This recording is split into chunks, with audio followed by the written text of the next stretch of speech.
Welcome to Is Anybody Listening to Me podcast with Azar and the Meat. Today we have a fun episode. We're going to be reviewing our usual beers, reviewing the exciting cheesesteak episode because there's so much to talk about that. And we're just going to talk about a lot of nonsense, that a little bit of something, a little bit of nothing, the usual type of podcast that we do here. Let me welcome my partner in crime, Big Meat. So what's up, Azar? So I know today's a good day. It's a beautiful day out. Birds are singing. The sun is shining. I'm in a good mood today, Azar. I got a nice, delicious new beer in my hand, drinking. Someone that looks like he's been in retirement, coming off the golf course. While the rest of us coming out of work, he's looks like he's almost in retirement. For those listening, so Azar's dressed in his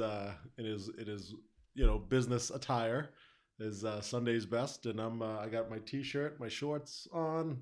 Look like I'm ready to go lounge on the beach somewhere. I got a shirt on. It's a Life is Good shirt that just goes to show you the mood that I'm in today. Oh, we can only live like meat for the rest. Oh, it would be like a perfect life. But we all can't be. Some of us have to be, the ants, and some of us have the grasshoppers. That's just the way life is, right? Just the way it is. All right. So let's start off with our usual, because he's got all the free time in the world. He grabbed us the beverages to sample today.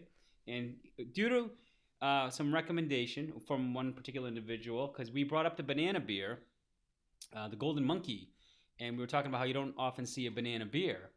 And all of a sudden, R3 has a recommendation that there's a banana bread beer out there that's sold locally here from the Eagle Brewery. So we went out there and we found it. Big Meat brought it. And what do you think, Big Meat? How's that flavor for you? There's definitely that banana flavor to it. It's tasty. I don't know if it's as much banana. It's not like when you're tasting. Now this is a beer, obviously it's a difference from the whiskey. But when we tried like the peanut butter whiskey, we had that really sweet peanut butter flavor. Yeah. You don't really get that from this. I don't think. I don't taste like that much. It doesn't taste like I'm eating a piece of banana bread. But you can smell it. Like as soon as you open the bottle, you can smell the banana. Can. It does taste like banana bread. Mm-hmm. It's not a heavy beer. Like it's actually kind of light. It's got the flavor. It doesn't have the spice flavoring of the Golden Monkey that we had the other day. Yeah. So it's definitely a more spring beer. Yep. Like if you want something light and not heavy. So I give it some points for that. But the alcohol content is like half of what the Golden Monkey. Yeah, only 5%. So from a sustainability, after a 4-pack or a 6-pack of Golden Monkey, you might be feeling pretty good after that. But this one comes in a 4-pack, and it's not cheap for a 4-pack. It's like about $12. Yeah, about $12. Yeah. So it's priced. It is a little bit more pricey for a microbrew, but it's got a distinct flavor. So if you just want to try something different, I like it. I like it better than the Golden Monkey because I thought the Golden Monkey was overwhelming with the flavor. And because it's so heavy in alcohol, it's not something that if you want to grab a couple of beers and get in the car and drive, you don't want to be drinking too many Golden Monkeys if you're the driver. Let's put it that way. Sure, but you're looking at it based off of the drinkability factor. I know we were kind of talking a little bit about that. It's like how many can you actually drink? If you're just going just by taste, I'd rather the Golden Monkey. Really? Yeah, just straight up on taste. If I find it smoother. I have to disagree. It's lighter. This is lighter, and you can drink these throughout a course of a night. You probably couldn't do that with the Golden Monkey. But I don't know. I thought the Golden Monkey had this really nice taste to it, and it had it was stronger. Obviously, it was 9-point-something% alcohol. This is just 5.2%. But yeah, I mean, overall, if you factor in everything based on the drinkability factor, the value, the taste, all of it, I might even lean more towards this banana bread beer. But it just straight up taste, I like the Golden Monkey better. So reading the bottle, it's interesting. It's not actually just a full lager. It's actually a malt liquor beverage and the lager combination. So it's interesting. I don't know if I've ever noticed that in any of the beers. I never really paid attention. This one clearly it's a UK beer. Yeah. So it's a British beer. But it's interesting is that I've never seen them bottle tell you if it's like full lager or if it's malt. So it's kind of like in its own category. Maybe it's not fair to compare it to other beers because it's almost like the Leinenkugels that are the shanties. Mm-hmm. They're not. I mean, they got that fruit flavor. Like I don't even compare them like to other beers. They kind of feel like they're a different class of their own. Right. But right. But more flavor in those Yeah. kind of beers. Yeah, you mentioned this was like a British beer. In fact, when I was in the liquor store looking for it, I couldn't find it. Yeah. And I was looking in the cooler because I wanted to get a cold pack of four beers. And I asked where they were, and she brought me over to the island. She goes, "Oh, here are all our British beers." And like I didn't even know that they even actually do that. They have like their own section for like beers from the UK. And so there it was. It was there in the section there. But I ended up taking a picture of a couple other beers, and maybe we could try these for next time. They sound pretty good. This one in particular, it's Wells Brewery. It's called Sticky Toffee Pudding Ale. Oh my God, that's so British. It looks good. It looks real good. Sticky Toffee Pudding Ale. We got to try that for next time. And then this other one from Samuel Smith's Organic Chocolate Stout. That's another one. So well, the chocolate stout, I have the Young's chocolate stout, which is again R3's recommendation. Yeah. Absolutely delicious. Enjoy that mightily, let's just say. But if we're gonna do a British tasting, you got to get the man with the biggest heart on for the British, and that's our third man. that is true. Because apparently, it's just the two of us today. If anybody has found like an alternate lifestyle and was going to come out of the closet and found a boyfriend in the UK, it's our third man because he has this like chub for some friends out in the UK. So well, he probably heard once Prince Harry got out of the UK, he's like, oh, there's an opening. Maybe I can get in there. Maybe I can be the new Prince Jarvis. Yes, well, and you heard from the previous podcast, he is a big historian buff too. So yes, he's got a chubby for being out in the European theater. So maybe this is all tied in. There's another side to Jarvis that we didn't recognize during maybe if he could all go these years. Maybe if he could go back in time, maybe he'd be rooting for the British. He'd be on the British side. He's our Winston Churchill of the crew. He loves Margaret Thatcher. It's his favorite. Oh, God bless the Queen. God save the Queen. That's what I just have a new appreciation for his love of the UK, and clearly he's a historian because when you listen to the last podcast, I was the man was getting into the trenches. I don't even have to watch the movie 1917 anymore. I was there. I felt like I was in the action. I was there. I was like, I didn't have to pay any. I had to get it from Netflix. Nothing. I didn't go to the movies. Nothing. I got everything I needed to know about 1917 on the last podcast. Yeah. Well, unfortunately for him, his teeth are too good, so he's got to work on. See, that is true. That is true. He doesn't have the Austin Powers teeth. I do wish he was here because now it's like you bring up his name and you start talking. He's like, I wish he was here to try to defend himself. And it's not it's nice to just kind of tease him when he's not here, but then his anger just gets built up for the next one. So maybe by the time he does come back, it'll be a good thing. Yeah. And we have to apologize because the audio from the last podcast, we have there is a learning curve. And the craziest thing is the person with the best audio ended up being Jarvis. So the one that came in the clearest about trench warfare and all that was the Jarvis review. Of course. It and was his the only sound guy effects. you could hear.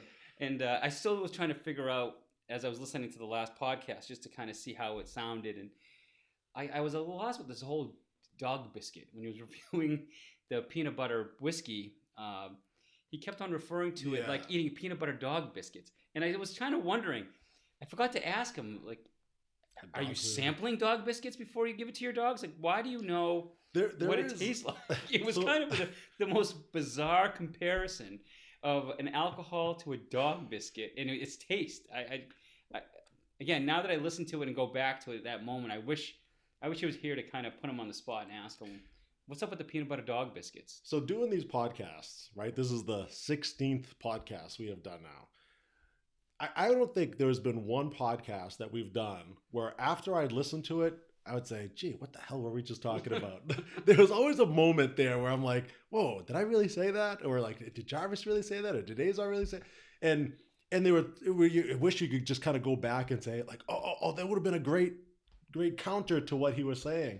But that's, you just gotta, we're not on top of our game yet, Azar. I think it's gonna take a few more podcasts to really hit on certain things like stupid things that Jarvis says And I say a lot of stupid things myself, so. Yes, and then we'll have to cut back on the history, the History Channel review that we've done. But again, we're going to work on the audio. We know the last podcast was a little painful, but it's a system thing. It's the technology that we have is ideal for a 2-person podcast. It's the 3rd and 4th person that we're struggling with and needs a little bit of investment. We're getting there. We'll have that fixed in time. But for now, we apologize for the sound. We hope you enjoyed the history lesson of trench warfare. And if you really want to appreciate World War I would say go with Wonder Woman because she adds a little bit more to the story. Yes. I haven't seen 1917. I don't want to knock it.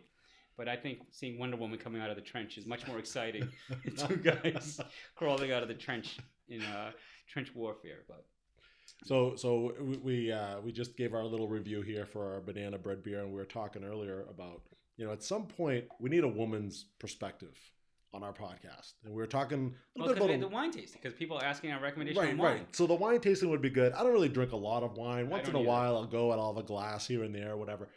But I don't know enough about it. That's where we need our women. For our female fans, we have a couple yes. people we're trying to line up.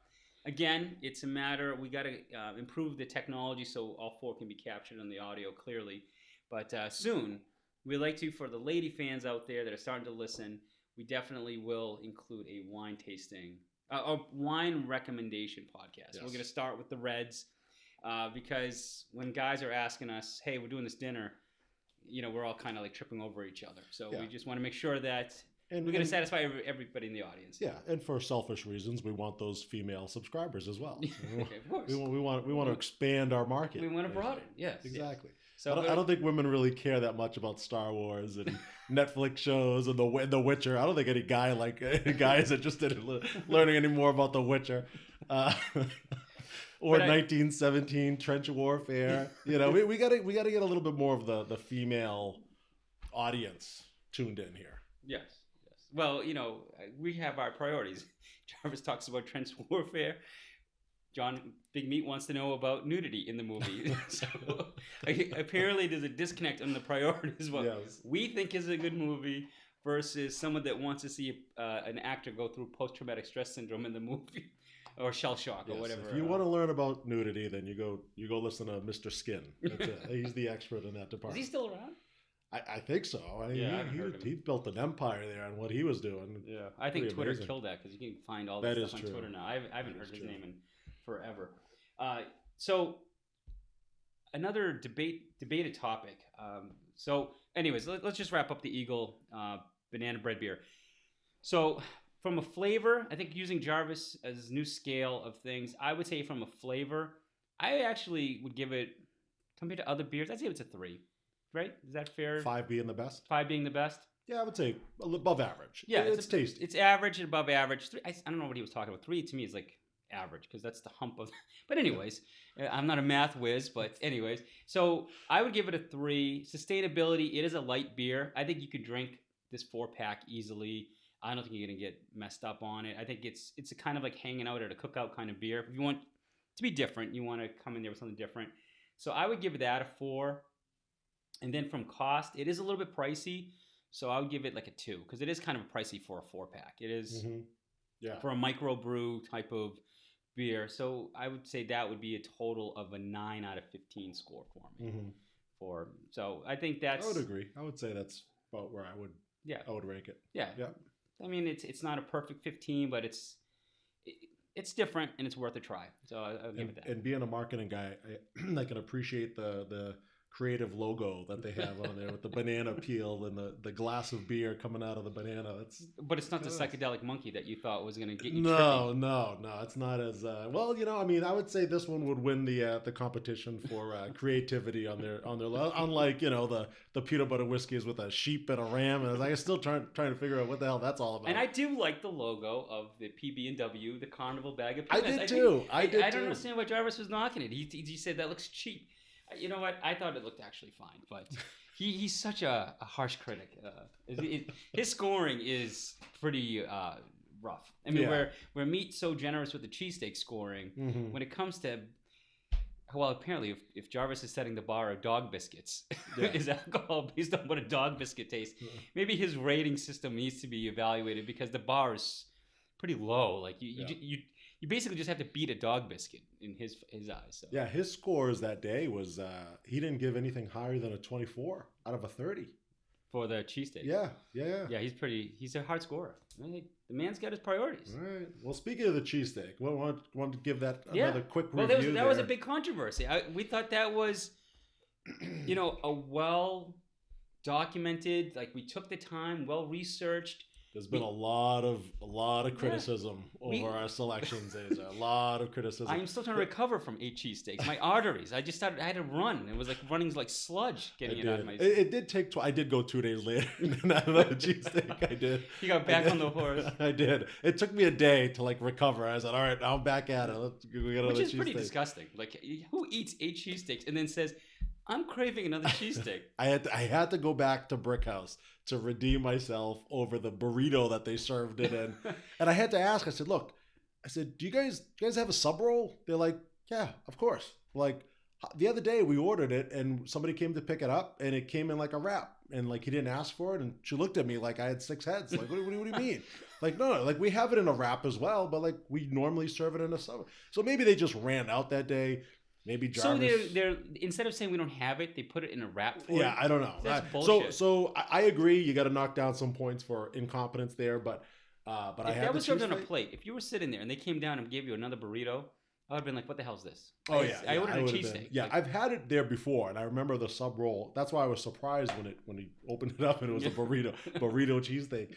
But was that his hot pocket or was the other one the hot? the other one was the hot pocket. The hot pocket was somebody's place. You But gotta get over the hot pocket. But it's good. It's a good cheesesteak. I mean, I It loved had it. the It was best very flavor. lots of flavor. It was it wasn't fatty or chewy. It was it was a decent size. Like the It wasn't cheese. filled rim to rim though. It didn't, It did but I think not they look like- loaded it up more towards the middle. And if you just kind of disperse if you it out, physically take a fork and spread it out to make it look more. look, full. I'm not gonna give it a 5 based off of that, but Okay. I'm just saying it probably would have. It would have, but it probably would have won. Yeah. Probably would. So to go back to the cheesesteak, the whole review that we had. Granted, we all weighed the things differently, but at the end of the day, it's all based on like who came in first, second, third, and we all agreed that Market Basket was the big winner. Which caused a lot of controversy. A lot of controversy, and it is a little tough because it was just the 3 of us. And it's not like we tried every single cheese. I mean, ever since then, we've gotten other recommendations of other places. So maybe at some point we have to do like a sequel to this thing. But we also like our cheesesteaks a certain way. I like it with hots. I like it with a little bit of mayo. I actually like it in a wrap. I think Jarvis said something about he prefers like a steak bomb every time he orders. So it is different. Like it's a preference. It's a matter of preference. So Yeah. I don't think we're ever going to get to the bottom of it, who actually does have the best cheesesteak. No, but that's not fair because they were all equal. They were all made the same way. And and there was no like, oh, this is what I prefer. That doesn't matter. We're just saying if you bought a cheesesteak, the base, whatever you add on top is just whatever you want on it. But like I saw a cheesesteak, a picture someone sent us from Lando's with pickles on it. I would never order a cheesesteak with pickles on it. I think that's freaking gross. I don't think anybody Some people put ketchup on it. Except for one guy. Yeah. And it's like inhuman to eat it with pickles. It's gross, but it's crazy. But if you're gonna put and they better be at least good pickles, not Bobby's pickles. Yeah. That's another side story. It's not Bobby's pickle. That's another side story. But yeah, we'll get into that one. Like just how to we'll do a pickle tasting because we need good. It's important to use good pickles. Yeah, pickles with a crunch, not those limp. Yes. And I like pickles, but not on a cheesesteak. No, it's like ketchup or but anyways. Like he probably puts ketchup on his hot dogs. But the rub on it was everybody has their preferred place, which is fine. We weren't telling you that you can't go there. We were just saying if you all things being equal, for the cost and the size of cheesesteak you get, Market Basket offered it tasted good. The best value overall. And people just because it's at Market Basket wanted to knock it. Like, oh no, it's gotta suck. And you know what? Why don't you buy a Market cheesesteak, buy your favorite one, and put them side by side? You'll see it is actually a good cheesesteak. Now, Is it something that I'd buy all the time? No, because like we said on the podcast, you can go to any of these locations. You're getting a good cheesesteak, but we felt when you put them all stacked together, just Market Basket with the value, the size you get for the money you spend. I think it's more the value that certainly put it over the top for sure. But I was talking to somebody about this the other day, and I said, well, it was Market Basket. They won. And they said, well, which one? And I think you brought it up on that podcast too. Like they're all different. Like some you go to different Market Baskets all over the place, and it's like, well, I don't know, they're just standard. Maybe they make it all the same way. Who knows? That's why it's so difficult. Even if you knew what the top 10 cheesesteak places were around, and you did the same taste test again, and you got 10 people to try them out, it's going to be different. Like it's going to be different all throughout. I mean, I know we all agree. We all know you're going to give it all a high score, so does it really matter? Like, cheesesteaks, 15, they're just 15, delicious. 15. But like we all agreed Market Basket. We all agreed Supa's was the worst. But we all had a difference of opinion on who came in second and third. You know what I mean? Like those are just the three of us. So it's hard to kind of base it on. You need a large enough sampling. That's why we did the score. The score, it wasn't an opinion, because I would disagree. Like Market Basket was the best, but when we look at the score, it had the best score. That's why it won. It wasn't necessarily. The Brick House actually was the best tasting. If it wasn't a sub roll, might have walked away as the best cheesesteak. And kind of to your point, Lando's has multiple locations. I went to the one in Waltham. What we were criticizing, the one that we saw, I actually didn't have those issues. It was well blended with cheese, and it was filled to the brim. It was TC Lando's? It was Carl's, but it was like part of their family of like cheesesteak places. Okay. So I thought it was Acton. Yeah, well, he went to the Acton location, but there's multiple locations. So kind of like to the Market Basket point, we don't know. Like you could go to a different location and say it could suck. Like that's there's my multiple point. Supas It's difficult to come up with the top winner off of one podcast trying 8 different places. Yeah. There's a lot of different places. It's a lot of different preferences. Cheesesteaks, people like them differently, with what's inside of them. I mean, it's hard. I mean, look at like the fiasco with Brick House and the burrito, right? I mean, it's just to really get down to the bottom of it. And I'm not suggesting this because we will all die of coronary heart disease, but we would need a larger sampling. We would need to do a couple of these over a course of time. And then really come down to. And this will be the most short-lived podcast because we'll be dropping dead. Without I would have a defibrillator on board because between the whiskey and the cheesesteaks, you're not going to make it. Especially since you're eating cheesesteaks between the tastings, you're not going to make it. I got to do my research. Yeah. So this is your commitment to it. But I think it's crazy. Like if you're food shopping and you're hungry and you're in the mood for a cheesesteak, go to Market Basket. If you're food shopping in Market Basket and you're in the mood for a cheesesteak, it's a good cheesesteak. Yeah. Like we said in the podcast. If you're driving through Acton, we're telling you, stop at that Acton Lando's. It's a good cheesesteak. If you're in Hudson, that was actually kind of our point. We're like, hey, we tried it. Yeah.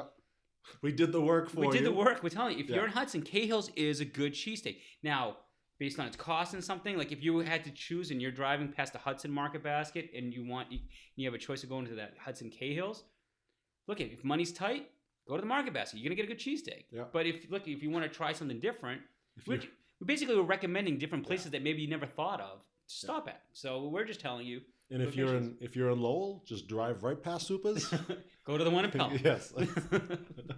I don't know if they're the same owner, but I did not experience what we experienced at that Supa's. But I did. The guy I was talking to the other day, when I told him about Market Basket cheesesteak as well, they said, "Really? They make cheesesteaks there?" Like he had no idea. I said, "Yeah, the Market's Kitchen." I said, "Oh yeah, I know the Market's Kitchen, but I didn't know they could make a cheesesteak there." Like so, it was kind of news to him. So hopefully this helps. Educate. Building awareness. Yes, exactly. I would have never gone to Carl's if we didn't start this. So I learned a good place just because we started this project. So it was worth the effort, I gotta say. Okay. Yes. All right. So from an entertainment point of view, we're gonna wrap up and just switch over there because I'm sure this cheesesteak debate will go on until we redo this thing and have more. We're in Roper Studios today. We're gonna get Roper to try. We have some other person that has volunteered who has been out there sampling cheesesteaks for us. And Roper is a big consumer of cheesesteaks. So we'll get them all and we'll revisit it with a new lineup of because I would love to have gotten Wicked Cheesy involved. Yeah. Because they're a great place too. Yeah. Mr. Roper loved to have participated in the cheesesteak, but he had family priorities over us. Mr. Roper and Helen were on vacation. They were on vacation. Yes. All right. So we're going to entertainment. So this is going to be like we're just going to throw anything against the wall and see if it sticks. Kind of part of the podcast because we don't have anything. We're still in this like search mode for some new series, which is like we were making fun of how there was so much content to watch, and I've kind of been in a slump. I haven't found anything that's really captivated me. I tried to go with Big Meat's recommendation of the Ottoman. So I misunderstood the whole docudrama thing that you were saying. It's a freaking documentary. It's just something you would watch on the History Channel where the guys are talking and then all of a sudden there's like a little bit of acting, but it's actually higher quality acting with a little bit more graphic, more budget. For those little snippets. It was way too much. Like I was actually getting into the acting of the story and then all of a sudden they would cut out and some fat slob of a guy started talking and I'm like, what the hell is this? Like, I thought you were going to add some insight in the beginning of the episode, maybe near the end. You know what it turned into me? It turned into that stupid show that I don't know how it's like a cult thing, that alien show, ancient alien show, where they always talk about aliens and you have like this, like, it's a constant like documentary and you have like that same cast of people talking. You know, the crazy guy with the Greek guy with the crazy hair? He's become, I'll pull up his name. He's like a cult kind of guy now. Okay. Like he goes to like these like UFO conferences because of this show. But it's basically like a History Channel documentary, but with a higher budget. And I was like piss bored. Like I was like, I would rather watch The Witcher's first 2 episodes. Yeah, but you don't. Yeah, but if you want to learn a little bit more about history, didn't it kind of? I would talk to Jarvis. Why do we need a docudrama? So I didn't realize we had a textbook, living encyclopedia. It is not just a British documentary. No, it is. They call it a docudrama. That's what it's labeled as. There is some scenes where they're played out and there's nobody talking. There's no documentary guys talking or whatever for a good 5 or 10 minutes. There's like actual scenes. That's what I mean. They rope you in. Yeah, then they stop and talk. A lot more talking than necessary. Like, it's a historical. It's more of an educational. I think I touched on that on the last podcast. I didn't realize. Like I thought it was. I thought it was like a historical drama, like that was built like on real life, like a real life story. I didn't realize it was a real documentary. Like you were watching these old people that weren't. Yeah, I said it was like a bunch of historians. Yeah, but I didn't realize there was a whole thing peppered through the whole thing. I thought you said it was kind of cool. Like, oh, they talk about it and they help explain it. And I'm like, I just don't think you were listening to me. I think that's what it was. Hence the title of the show. Well, after those glasses of peanut butter whiskey, I got kind of like. Well, having said that, I've yet to actually watch the second. Actually watch the second. Oh, is that good? Okay. So I still have to go back and watch it. But I don't know. I felt like after that first episode, not only was there were some nice scenes and a little bit of brutality in there as well. It wasn't like you misled me on the nudity part. Where was the nudity in the first episode? What did you see? That you saw a side boob and you were misleading our semi-nudity. Semi-nudity. There was no nudity. It was side boob. Well, there's still 5 more episodes left. I'm still holding out hope. If that's your bar, I am holding out hope. Yeah. But there was no distracting of nudity like you had with The Witcher. Like this was like, I was like, oh my god, this is the side boob. I saw side boob. And it could have been her knee for all you know. You freaking. I don't even know if you're watching these damn things sober or not. But I will take the bullet and I will watch the rest of the season and then I will come back with a full breakdown of the season. Painful. And I will tell it. I will, as soon as I see actual nudity, I will come back and talk about it. Okay. So the Greek guy with the cult guy that like he's so popular, you got to just Google Giorgio A. Tsoukalos.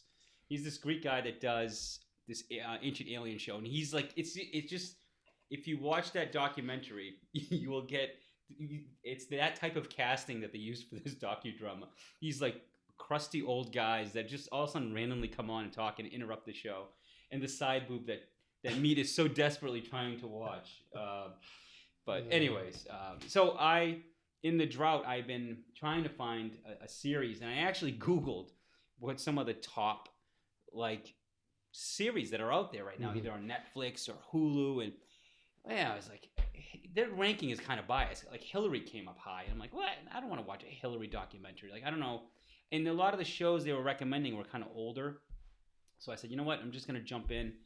I haven't given any of the Hulu original series an opportunity. And what I found was a show called Castle Rock that isn't I don't know, it's downloaded 2 seasons. So it's a couple years old, but it's a Stephen King story. And what's interesting is they took a part of, like, if you love the Shawshank Redemption, that prison of Shawshank, it's actually the story's built around Shawshank Prison.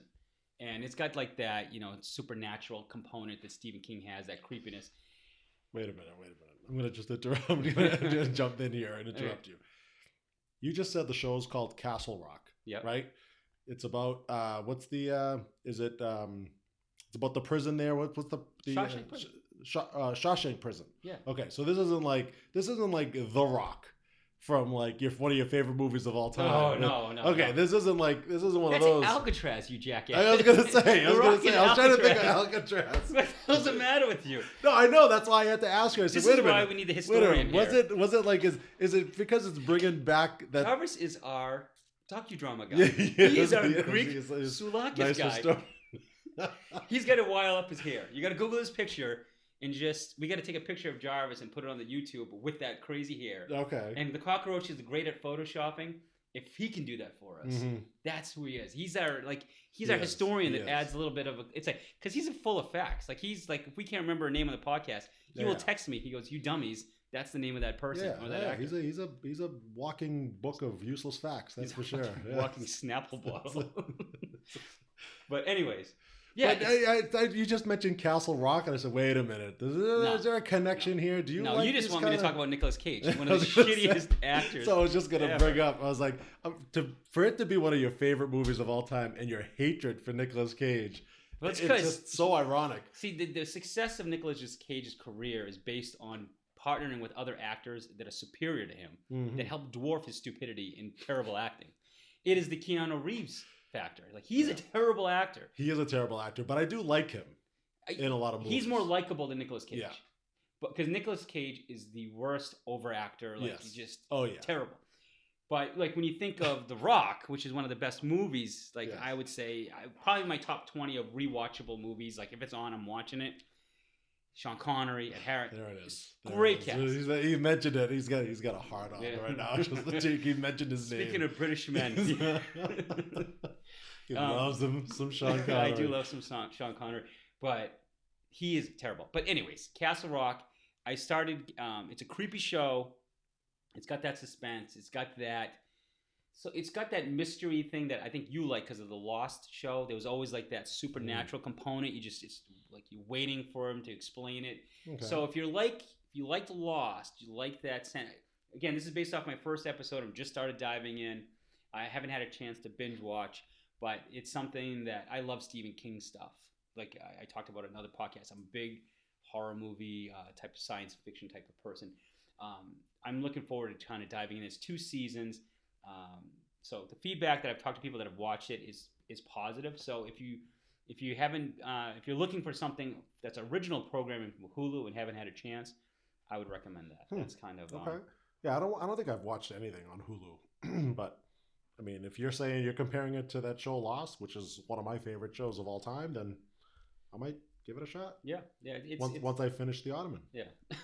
I haven't seen any side boob to get you excited, but I mean, I wish I could go back in time and use the time I watched The Witcher to finish watching The Ottoman. Still have no idea. By the way, I do have to admit, by the end of the last episode, his voice did get a little annoying after a while. I do have to. Yes. All right. Yes. I'll give you credit for that one. Right. Yes. I actually had. But I think that is his voice. I don't think he's like. No, that is not his voice. He does not sound like that. But that's grinding. His character. He did a lot of this throughout the show. He did this like every episode. He did this. He grunted. Yeah. Yeah. He did that a lot, and it got to a point where I was just like, stop doing that. It's either he's doing it or the director is instructing him to do that. Yeah. Either way, just why? I felt by the end he stopped doing that heavy, deep, like you couldn't understand him accent. Like it almost like they were like, all right, let's. It was probably grinding on the directors too, because I was like, what are you doing? Like it just. It was like overacting. Like just why are you talking like that? Even if he had his accent, it's a medieval like Where's our British reviewer here? Yeah. Where's our docudrama guy? It was set in that almost like that era, even though it was a supernatural. I think they all had like a European like dialect. So like, why are you hiding that with this stupid like thing that you can barely understand what you're saying? That's where I got confused. I didn't understand what he was saying sometimes. I'm like, just what? kind of grunting here and there. Yeah. Which so and just my final thought on that. So this is a spoiler for anybody who's still watching it. You know, don't listen. The last episode, the show's called The Witcher. Yeah. He's the main character. It's about The Witcher. Yeah. What the hell did he do in that the last episode? Like he just showed up. He just was there, and he was in the back of a truck, or not a truck, cart. But a cart, whatever. I was gonna say a wheelbarrow or whatever. But he's sitting there and he's got like bit by something, and he was injured though. Like he wasn't in any of the action, like the whole episode. That was the season finale, and he doesn't show up until like the very end. I was like, aren't you the main character? But see, that's the beauty of it. It's got like that, like I said, it's got. You know, the thing is that even though he's the main character, it's kind of like the Game of Thrones. There's so many different storylines running, and then at the end of that series, they did kind of converge. The little girl in the story. They did, yeah. The Witcher, yeah, and the sorceress, which I don't know what the hell she is, but she like they all kind of converged into the story now. Those three storylines, so now they're moving forward. Like I said, you were almost sucked in at that point that you just kind of wanted to see where it was going. Why? But again, if you look at the ranking, it was a very highly downloaded show. It was well received. I just don't understand. I think it's because people were sitting there watching, waiting for something to happen until the last episode. Like, well, it had more than side boob. That's the only thing that I can give it. That is true. That's true. I still don't understand what exactly happened, even in those scenes, because I was just so preoccupied by the background nudity. Just side boob. All right. But we definitely have to do this on a future podcast, and maybe the next one. I would like to do a little time on cord cutting, because we talked about a little bit of the different platforms, and I know that's like a hot topic. And as someone that has officially cut the cord off of DirecTV and is now fully streaming, I've actually had a chance to stream multiple channels. I went through the DirecTV AT&T version, and now I'm on the Hulu platform. So there's pros and cons to both, and there's actually a loophole. Not a loophole, but there's a program if you have the AT&T phone plan that if you up to, I don't know what the official name of the plan called. It's like Unlimited Elite. It's like the highest status of unlimited data you can get. If you do that plan, it actually gives you free live TV streaming.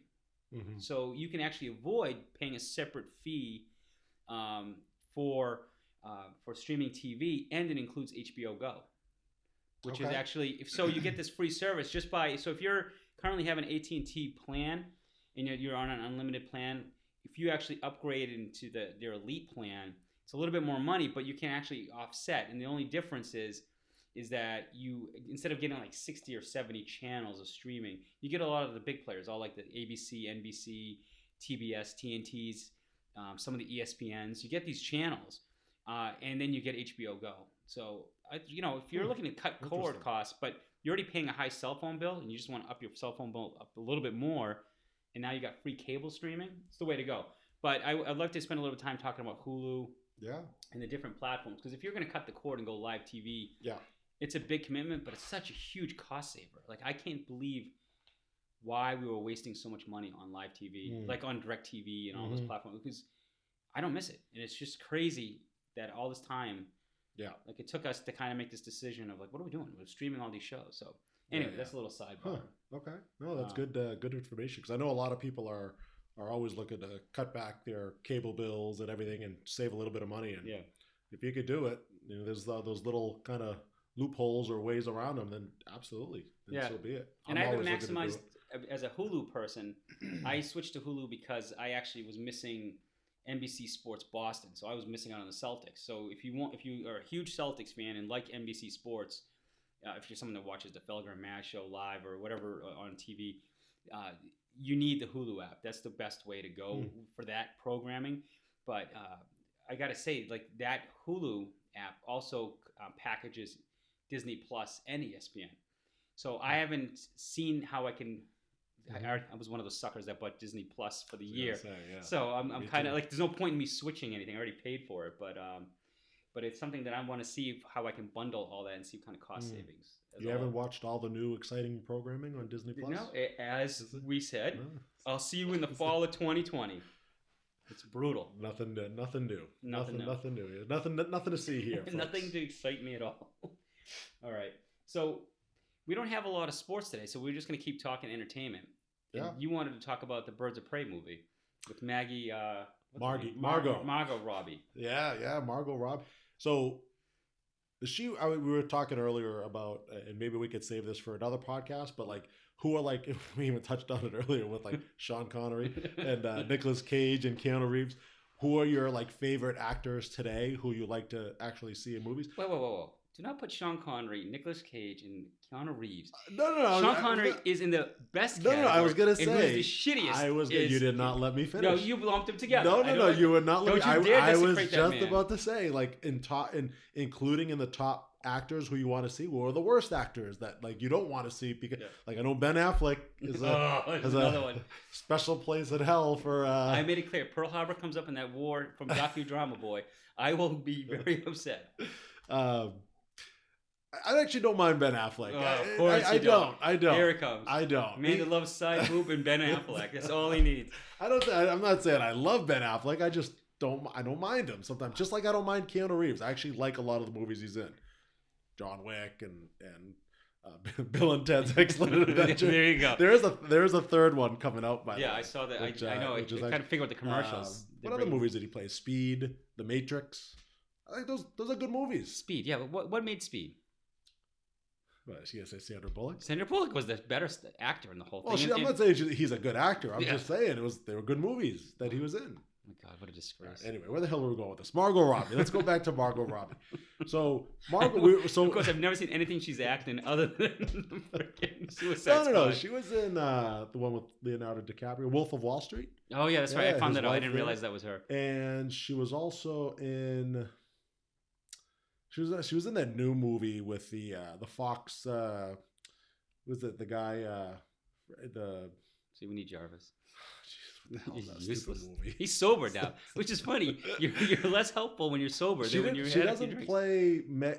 Does she play Megyn Kelly? So yeah, it was the movie with Roger Ailes that I haven't seen yet. But Margot Robbie. I don't even know if that's the name of it. Is it? Huh? Is it called Roger Ailes? No, okay. It's about Roger Ailes. Oh yeah. It's about the sexual harassment thing. Yeah, I don't think it did that well, did it? I don't know. Yeah. I don't know. I just know Margot Robbie's in it. Okay. But I would say she is somebody. If you include some of the actors today, usually think about a female actress, right? It's not, you don't really think of them like when you say like, oh, I want to go see a movie, but Margot Robbie, I think would be one of them. Like if she's now this movie, I wouldn't go see, she's in it, but the Birds of Prey movie, because she's in it back as Harley Quinn, I do want to go see it because of her. She pulls me in. If this was a Birds of Prey movie, and it didn't have Harley Quinn, and it was the other characters that were in there, I wouldn't be that interested to go see it. But that was the reason why it bombed the opening week. They didn't call it the Harley Quinn movie. They actually just called it the Birds of Prey movie, and it confused people. Yeah, but people must have known. They changed it. They changed the title. Look it up. They changed the title. Now it's called the Harley Quinn and whatever. Oh, really? Yeah, so it's not. So to your point, the person that was the draw of the movie, they decided not to put her in the title. Huh. So it was like a disaster for them. It was they could have just called it Harley Quinn's Birds of Prey or something. I don't know, whatever. But that's interesting because she would be somebody who I'd want to go and see. She did play in another movie, and I'm trying to remember what movie she was in, and she was pretty good. Are you looking it up? Yeah. Well, no, I just looking up Harley Quinn Birds of Prey. It is the official title. They did change it from Birds of Prey. It is called Harley Quinn's Birds of Prey. Oh, look at this. I should be working in Hollywood. What the hell? Look at this. But you're a little late because they had to figure out after the movie was about. But hey, what the hell? Yeah, but my suggestion for a title was exactly the title that they gave it. They didn't think of that. Someone there made a lot more money than you and didn't know that. It was just like the last podcast we talked about the NBA All-Star game. I said, look, the NBA got it right. They're going to try to fix the other leagues, and Teddy Bruschi put something out on Facebook. He says, NBA, please fix the Pro Bowl. Yeah, that's exactly what I said. There's no way to fix the NFL. So, it's called Bombshell. The movie was called Bombshell.